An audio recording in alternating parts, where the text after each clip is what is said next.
കർത്താവ് പഠിപ്പിച്ച ഏറ്റവും കൃത്യമായ പ്രാർത്ഥന സ്വർഗസ്ഥനായ ഞങ്ങളുടെ പിതാവേ എന്ന് തുടങ്ങുന്ന ഈ പ്രാർത്ഥനയ്ക്ക് നിങ്ങൾ നൽകിയിരിക്കുന്ന വില എപ്രകാരമാണ്? നിങ്ങൾ അതിൻ്റെ അർത്ഥം മനസ്സിലാക്കി പ്രാർത്ഥിച്ചിട്ടുണ്ടോ? ഞങ്ങളും പ്രാർത്ഥിച്ചിട്ടുണ്ടോ? എങ്കിലിതാ നിങ്ങളുടെ ഹൃദയങ്ങളിലേക്ക് ഒരു തീജ്വാലയായി നിങ്ങൾ പ്രാർത്ഥിക്കുമ്പോൾ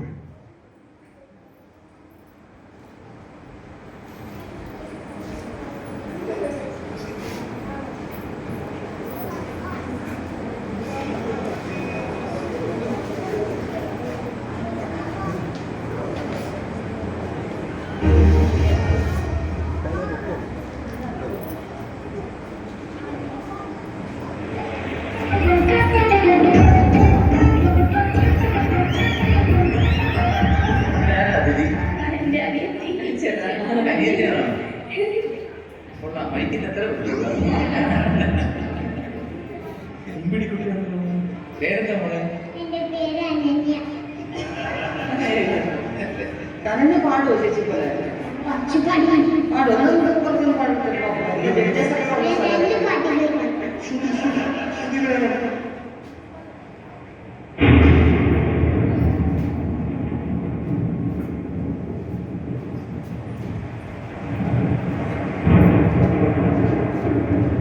ഇയാൾക്ക് കാലത്തെ സമയത്ത് വീട്ടിലുണ്ടായിരുന്ന ഇവിടെ ഒരാൾ നടുവൊടിഞ്ഞ് പണിയെടുത്ത് ക്ഷീണിച്ചിരിക്കുന്നതൊന്നും ആർക്കും കാണണ്ടല്ലോ.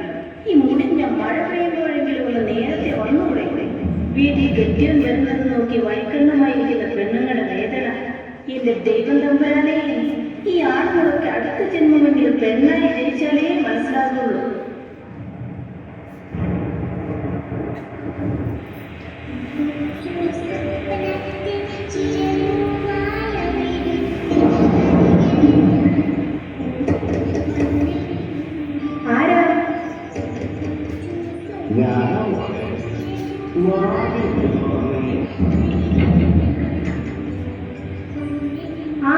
മനസ്സിലായില്ലല്ലോ. ചേട്ടനെയാണ് വേണ്ടതെങ്കിൽ ആള് വന്നിട്ടില്ല.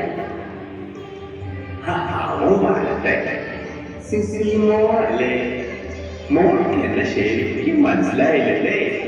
സാരില്ല.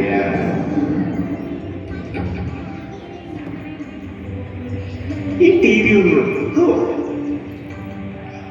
ഓ, ഇതാണ് ടി വി വെച്ച മോള് പറയുന്നത് എനിക്കോ ഞാൻ പറയുന്നത് മോക്കോ മനസ്സിലാകും. ഞാനിവിടെ ഒന്ന് ഇരിക്കട്ടെ. യാത്ര ചെയ്ത് ക്ഷീണിച്ചു.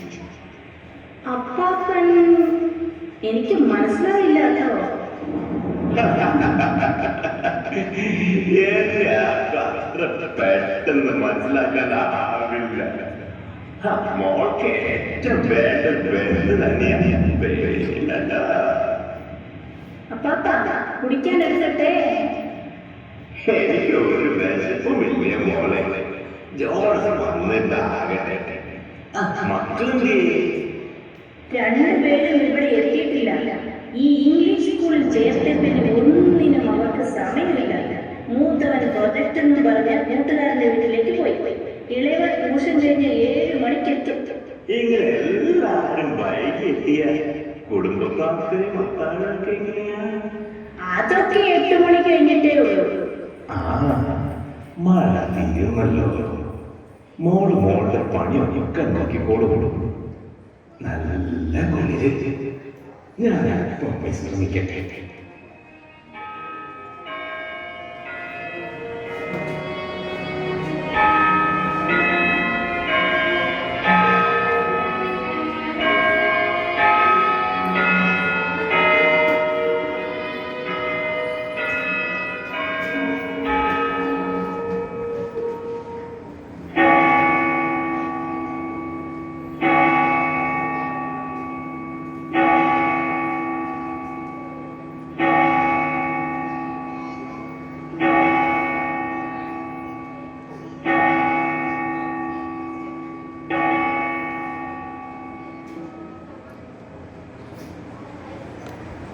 സ്വർഗസ്ഥനായ ഞങ്ങളുടെ പിതാവേ.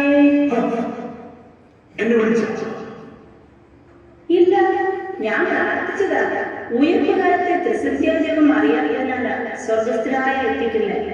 പിന്നെ അതല്ലേ ഏറ്റവും നല്ല പ്രാർത്ഥന. അപ്പാപ്പൻ അവിടെ ഒന്ന് വിശ്രമിച്ചോളൂ. സ്വർഗസ്ഥനായ ഞങ്ങളുടെ പിതാവേ. പിന്നെ വിളിച്ചോ. അപ്പാപ്പ ശല്യപ്പെടുത്താതെ ഞാൻ ഈ പ്രാർത്ഥന ഇത് തീർത്തോട്ടെ.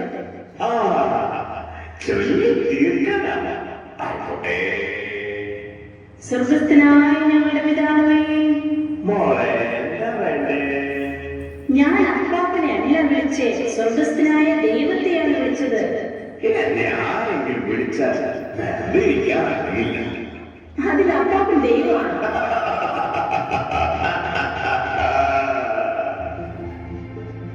ഇയാൾക്കൽപ്പം വട്ടാണെന്നാ തോന്നുന്നത്. ഇച്ചായുടെ വകയിലുള്ള അമ്മാവൻ പണ്ട് വട്ടുപിടിച്ച് നാട് വിട്ട് ഓടിപ്പോയിട്ടുണ്ടെന്ന് കേട്ടിട്ടുണ്ട്. ഇനി ആ പ്രാന്തനപ്പാപ്പനാണാവോ ഇത്? എനിക്ക് പ്രാന്താണെന്നൊക്കെ വിചാരിച്ചേക്കല്ലേ മോളെ. ഞാൻ പാവാട്ടോ. ഇതെന്ത് ജന്മ, മനസ്സിൽ ചിന്തിക്കാൻ പോലും ആവില്ലല്ലോ. എന്തെങ്കിലും ആവട്ടെ. സ്വർഗസ്ഥനായ ഞങ്ങളുടെ പിതാവേ. ഒന്നും മിണ്ടാതിരിക്കപ്പൂപ്പ. ഇങ്ങനെ ശല്യപ്പെടുത്തിയാൽ എനിക്ക് പ്രാർത്ഥിക്കാൻ പറ്റുമോ?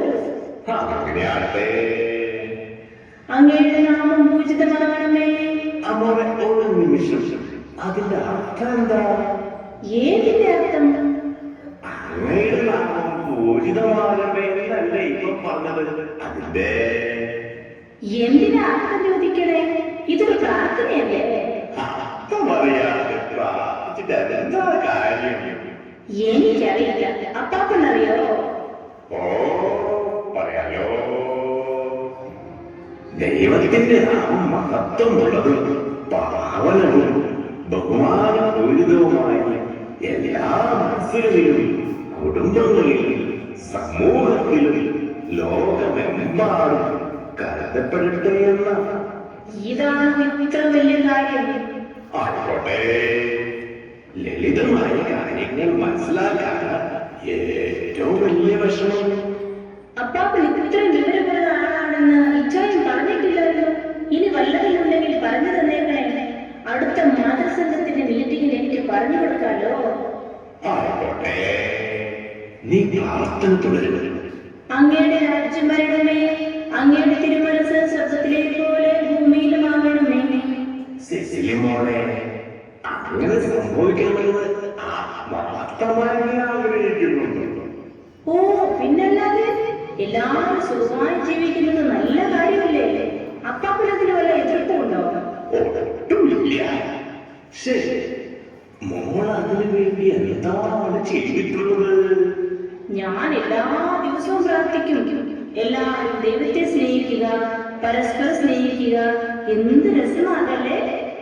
എല്ലാരും വിട്ടുകളാണ്. എന്റെ സിസിലി മോൾ എന്താ ചെയ്യുന്നത്? ഞാൻ എല്ലാ ഞായറാഴ്ചയും മുടങ്ങാതെ പള്ളിയിൽ പോകും. എല്ലാ പിരിവും കൊടുക്കും. ഭക്തസംഘടനകളിലെല്ലാം പ്രവർത്തിക്കും.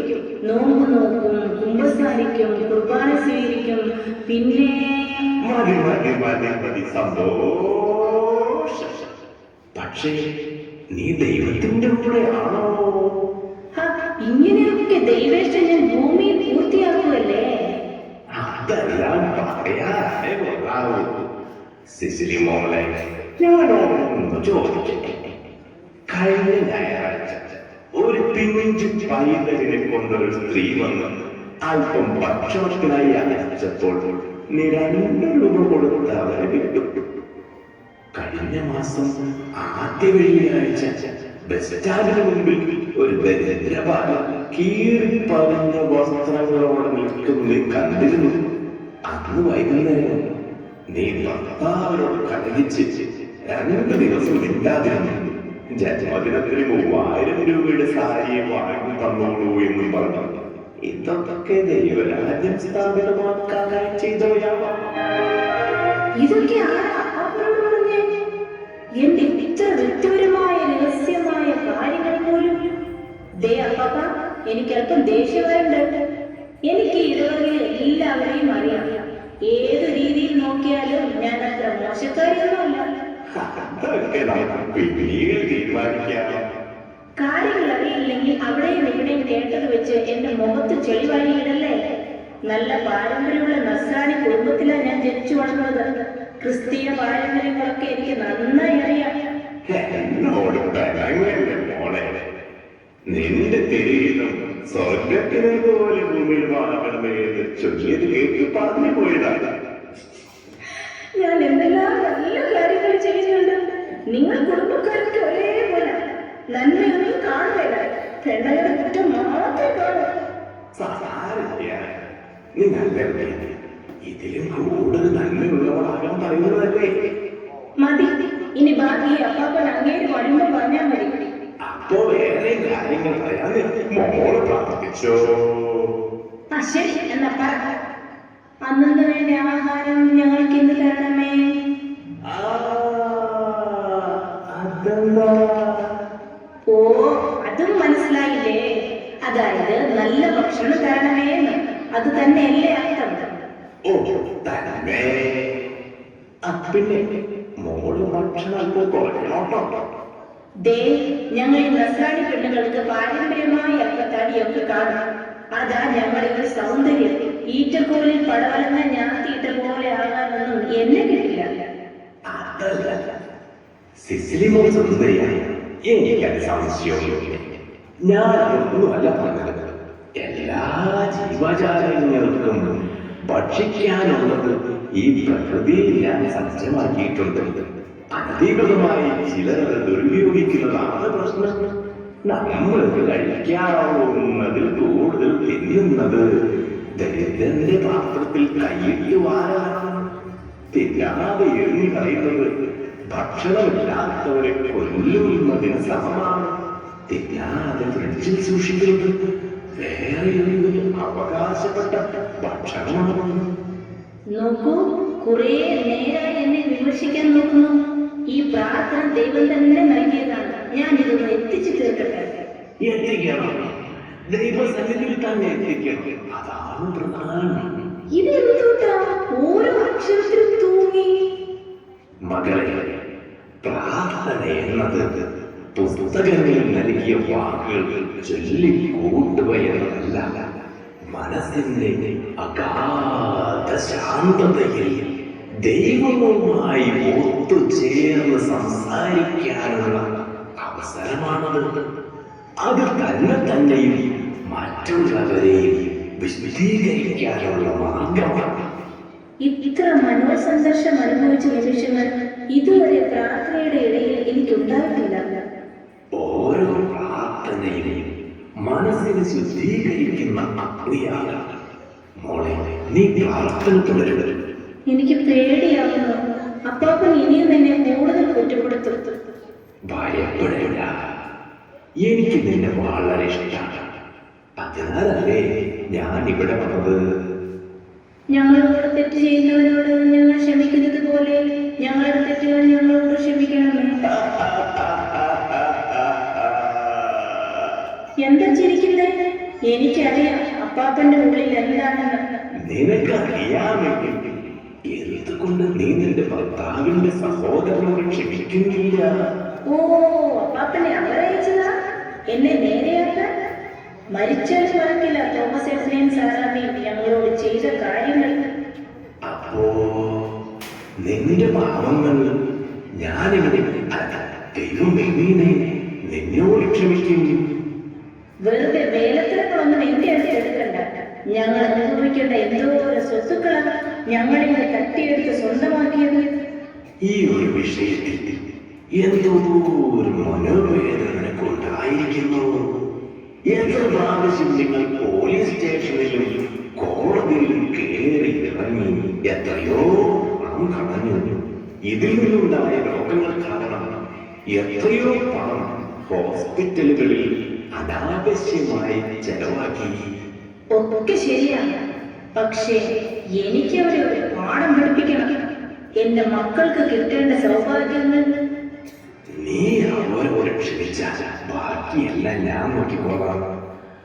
അവർ തകർക്കാതെ നിങ്ങൾ ഉപയോഗിച്ച സമയം കാശും ബിസിനസ്സിൽ ഇറക്കിയിരുന്നെങ്കിൽ പണ്ടേ നഷ്ടപ്പെട്ടതിന് 100 ഇരട്ടി സൗഭാഗ്യങ്ങൾ നിങ്ങൾക്കുണ്ടാകുമായിരുന്നില്ലേ?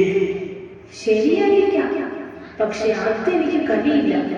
അവൾ എന്നെ കുറിച്ച് പറഞ്ഞ നുണക്കഥകൾ, എനിക്കുണ്ടാക്കിയ മാനഹാനി, അതെല്ലാം വിശ്വസിച്ച് സ്വയം മരിക്കാൻ തീരുമാനമെടുത്ത എന്റെ ഭർത്താവ് ഭാഗ്യം കൊണ്ട് രക്ഷപ്പെട്ടത്. ഇല്ല, അതൊന്നും മറക്കാനും പൊറുക്കാനും ഇല്ല, എനിക്ക് കഴിയില്ല. കഴിയും, നിനക്കത് കഴിയും. നീ ഒരു തീരുമാനമെടുത്താൽ ഇനിയും സ്നേഹത്തിന്റെ നിറച്ചാലുകൾ നിങ്ങളുടെ ഭവനങ്ങളെ പുൽകിയൊഴിവാക്കും. അവളുടെ മുഖത്തെനിക്ക് നോക്കാനാവില്ല, അത് കണ്ടാൽ എനിക്ക് കലിയണം. നീ തീരുമാനിച്ചാൽ ഞാൻ ഉണ്ടാകുന്നതിന്റെ കൂടെ അവരോട് വീക്ഷിച്ചാൽ അവരെ തെറ്റുകൾ മനസ്സിലാക്കി പശ്ചാത്തപിപ്പിക്കുന്ന കാര്യം എനിക്ക് വിട്ടേക്കൂ. പക്ഷേ മകളെ, ക്ഷമ ജീവദായകമാണ്. വെറുപ്പ് ദുഃഖ കാരണം. അവരോട് ക്ഷമിക്കും മകളെ.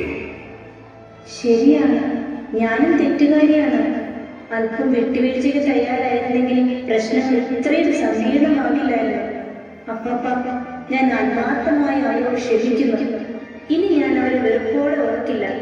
അപ്പാപ്പൻ അവരെ കാണുവാണെങ്കിൽ അവരെ ഇനി കുറ്റപ്പെടുത്തേണ്ട. അവരും സഹിക്കുകയാണ് നിങ്ങളുടെ സ്നേഹത്തിന്റെ അഭാവം. സ്നേഹിക്കുന്നവരും സ്നേഹം അനുഭവിക്കുന്നവരും ഒരേപോലെ സന്തോഷിക്കുന്നത് പോലെ വെറുക്കുന്നവരും വെറുക്കപ്പെടുന്നവരും ഒരേ അളവിൽ ദുഃഖിക്കുന്നു. ഓ, എന്തൊരു ശാന്തതയാണ് എന്റെ മനസ്സിലേക്ക് ഒഴുകുന്നത്. വിയർപ്പൊഴുകിയ ശരീരത്തിൽ കുളിർക്കാറ്റടിച്ചുണ്ടാകുന്ന പുളകങ്ങൾ പോലെ, ചുട്ടുപൊള്ളുന്ന മരുഭൂമിയിൽ മഞ്ഞുമഴ പെയ്യുന്നത് പോലെ. നിന്റെ ഹൃദയത്തിന്റെ തന്ത്രികൾ ഉയർത്തുന്ന സംഗീതത്തിന്റെ അലയൊലികൾ എനിക്കിപ്പോൾ കേൾക്കാം. ഇതാണ് എന്റെ ഇഷ്ടം. എല്ലാവരും സ്നേഹത്തിലും സമൃദ്ധിയിലും സഹോദര്യത്തിലും ജീവിക്കുമ്പോ ഹൃദയങ്ങൾ ഹെബ്രോൻ താഴ്വരയിൽ പെയ്യുന്ന മഞ്ഞ കണങ്ങൾ പോലെ പവിത്രവും അഹ്റോന്റെ വേദനയിൽ ഒലിച്ചിറങ്ങുന്ന തൈലത്തെ പോലെ വിശുദ്ധവുമായി മാറും. അപ്പാപ്പ, അങ്ങ് ഞാൻ ഉദ്ദേശിച്ച ആളല്ല, എന്റെ ദൈവമാണ്. അയ്യോ ദൈവമേ, എന്റെ അടുത്ത് നിന്ന് പോയിക്കൊള്ളൂ. ഞാൻ പാപിയാണ്, എന്റെ തെറ്റുകളൊക്കെ പൊറുക്കണമേ. ആരാണെന്നറിയാതെ ഞാൻ എന്തൊക്കെയാണ് പറഞ്ഞത്, എന്നോട് ക്ഷമിക്കില്ലേ? മകളെ, ഇപ്പോൾ നിനക്ക് എന്നെ മനസ്സിലായി.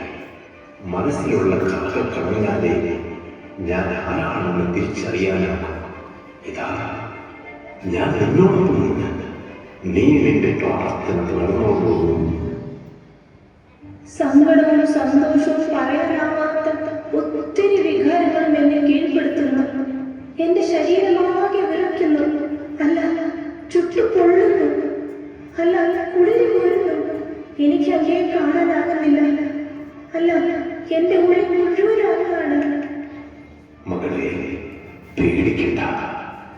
ഞാൻ നിന്റെ അടുത്തുണ്ട്. പ്രാർത്ഥന തുടരും മകളെ. ഞങ്ങളെ പ്രലോഭനങ്ങളിൽ ഉൾപ്പെടുത്തരുതേ, തിന്മയിൽ നിന്ന് ഞങ്ങളെ രക്ഷിക്കണമേ. എന്റെ കൈത്തലങ്ങളിൽ നിന്റെ പേര് ഞാൻ എഴുതിയിട്ടുണ്ട്. നീ എന്റെ സംരക്ഷണത്തിലാണെന്ന് ഉറച്ച ബോധ്യത്തിൽ നിനക്ക് വളരാമോ? ഇതുവരെ എനിക്ക് ആവശ്യമുണ്ടായപ്പോൾ മാത്രമേ ഞാൻ അങ്ങയെ ഓർക്കുമായിരുന്നുള്ളൂ. എന്റെ ആവശ്യം മാത്രമേ ഞാൻ ചോദിച്ചിട്ടുള്ളൂ. എന്റെ ഇഷ്ടങ്ങൾക്കായിരുന്നു ഞാൻ എന്നും പ്രാധാന്യം നൽകിയിരുന്നത്. ഇവയാണ് എനിക്കുള്ള പ്രലോഭനങ്ങളെന്ന് ഞാൻ മനസ്സിലാക്കുന്നു. നീ ചോദിച്ചവയിൽ നിനക്ക് പിന്നീട് ദോഷമുണ്ടാക്കുന്നവയൊഴിച്ച് എല്ലാം ഞാൻ നിനക്ക് തന്നിരുന്നു. പക്ഷെ പലപ്പോഴും അതെല്ലാം നീ മറന്നുകളയുമായിരുന്നു.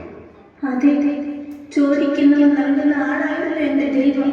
പക്ഷേ ഞാൻ പാലിക്കാമെന്ന് ഉറപ്പു നൽകിയ കാര്യങ്ങൾ ഞാൻ ചെയ്തിട്ടുമില്ല.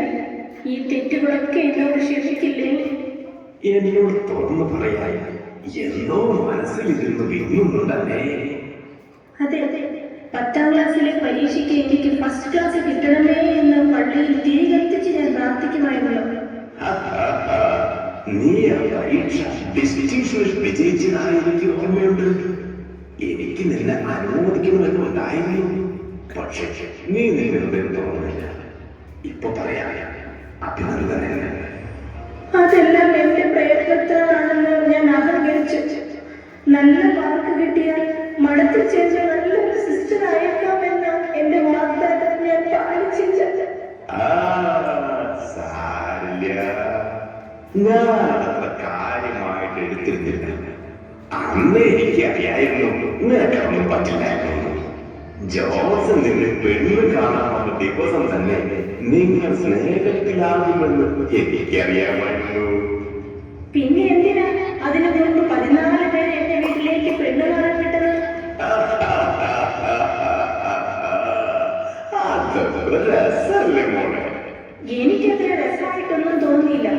എന്നാലും ഇച്ഛായ എനിക്ക് ഇഷ്ടമാട്ടോ. നന്ദി ദൈവമേ, എനിക്ക് എത്രയോ നന്മകൾ നൽകിയിട്ടുണ്ട്. അതൊന്നും ഞാൻ ഓർത്തിട്ടില്ല. പിന്നെ എത്രയോ പ്രാവശ്യം അങ്ങേ ഞാൻ പറ്റിച്ചിട്ടുണ്ട്. എന്നോട് ക്ഷമിച്ചേക്കണേ. മാപ്പ് പറയുന്ന പാപിയെയല്ല എനിക്ക് വേണ്ടത്. പല പ്രാവശ്യം തെറ്റിയാൽ വീണ്ടും വീണ്ടും നന്മ ചെയ്യാൻ ശ്രമിക്കുന്ന വിശുദ്ധരെയാണ് എനിക്ക് കൂടുതൽ ഇഷ്ടം. എന്നെ മറക്കുന്നവരുടെ തിന്മയേക്കാൾ എന്നെ സ്നേഹിക്കുന്നവരുടെ നന്മകളാണ് എനിക്ക് പ്രിയങ്കരം. പക്ഷെ ദൈവമേ, ഞാൻ എത്ര ശ്രമിച്ചിട്ടും ഒരേ പാപം വീണ്ടും വീണ്ടും ചെയ്യാതിരിക്കാൻ പറ്റുന്നില്ല. ഏതാണ്ട് ഒരേ പാപങ്ങൾ എന്നും കുമ്പസാരത്തിൽ പറയേണ്ടി വരിക. ഞാൻ ഈ ലോകത്തിൽ പ്രലോഭനങ്ങൾ ഉണ്ടാക്കിയിട്ടില്ല. ആലോചിച്ച് നോക്കൂ, ഓരോ പ്രലോഭനവും നന്മ ചിന്തിക്കുവാനും നന്മ കണ്ടെത്തുവാനും നന്മ ചെയ്യുവാനുള്ള അവസരങ്ങളായി. അതിന് ശക്തിയില്ല എന്ന് തോന്നിയാൽ പ്രലോഭനങ്ങളുടെ അവസരങ്ങൾ ഒഴിവാക്കുകയാണ് ബുദ്ധി. ശരിയാണ് ദൈവമേ, എനിക്ക് നന്മപൂരിതമാക്കാനാകാത്ത പാപ സാഹചര്യങ്ങളൊന്നും എനിക്കുണ്ടായിട്ടില്ല. മോളെ, നീ പ്രാർത്ഥന അവസാനിപ്പിക്കുന്നത് എങ്ങനെയാ? എന്നോട് നല്ല രാജ്യവും ശക്തിയും മഹത്വവും എന്നേക്കും അങ്ങടേതാകുന്നു. ആമേൻ. എന്താണ് ഈ ശക്തിയും മഹത്വവും നൽകുന്നത്? അങ്ങയുടെ ഇഷ്ടം ഞാൻ ഭൂമിയിൽ നിറവേറ്റുമ്പോഴായിരിക്കും. നീ ശരിയായ ഉത്തരം പറഞ്ഞിരിക്കുന്നു. മാനവികതയുടെ പാരമ്യമാണ് ദൈവികതയുടെ മഹത്വം. നന്മയുടെ ഉന്നതിയാണ് ദൈവത്തിന്റെ ശക്തി. ഇനി മുതൽ എന്റെ ചിന്തമായിരിക്കും അങ്ങേക്കുള്ള എന്റെ ആരാധന. മറ്റുള്ളവരുടെ കണ്ണീരൊപ്പുമ്പോൾ അവരുടെ കണ്ണുകളിൽ വിരിയുന്ന സന്തോഷത്തിന്റെ പൊൻപ്രകാശമായിരിക്കും അങ്ങേക്കുള്ള എന്റെ സ്തോത്രം. അങ്ങയുടെ സ്നേഹത്തിന്റെ കതിരുകൾ മറ്റുള്ളവരിൽ ഞാൻ ചൊരിയുമ്പോൾ അവരുടെ ആത്മാവിൽ വരുന്ന സങ്കീർത്തനങ്ങളായിരിക്കും അങ്ങേക്കുള്ള എന്റെ പുകഴ്ച. മോളെ, അതാണ് സത്യവിശ്വാസം, വിശുദ്ധ മാർഗം. ഇപ്പോൾ നീ എല്ലാ ബന്ധനങ്ങളിൽ നിന്നും മോചിതയായിരിക്കുന്നു. എന്റെ ദൈവമേ, ഇത്ര മനോഹരമായ പ്രാർത്ഥനയാണെന്ന് എനിക്കറിയില്ലായിരുന്നു. ഞാൻ അനുഗ്രഹീതയായി. എനിക്ക് സത്യം എല്ലാവരോടും പറയണം. മോളെ, പണ്ടത്തെ പോലെ കന്യാസ്ത്രീയായി ജീവിച്ചേക്കാമെന്ന് വാഗ്ദാനം ചെയ്തേക്കല്ലേ? ഞാൻ കാര്യമായിട്ട് എടുക്കുകയെ. ഇനി മുതൽ ഞാൻ ഈ ഉത്കൃഷ്ടമായ പ്രാർത്ഥനയുടെ സാക്ഷ്യമായിരിക്കും. ഓരോ തവണയും സ്വർഗസ്ഥനായ പിതാവേ എന്ന് വിളിച്ച് പ്രാർത്ഥിക്കുമ്പോൾ ഭൂമിയിൽ ദൈവരാജ്യം സ്ഥാപിക്കുവാനായുള്ള അങ്ങയുടെ പദ്ധതിയിൽ അങ്ങോടൊത്ത് പ്രവർത്തിക്കാനുള്ള എന്റെ വാഗ്ദാനമായിരിക്കും അത്. ദൈവമേ, അങ്ങ് തന്നെ എന്നെ പ്രാർത്ഥിക്കാൻ പഠിപ്പിച്ചാൽ.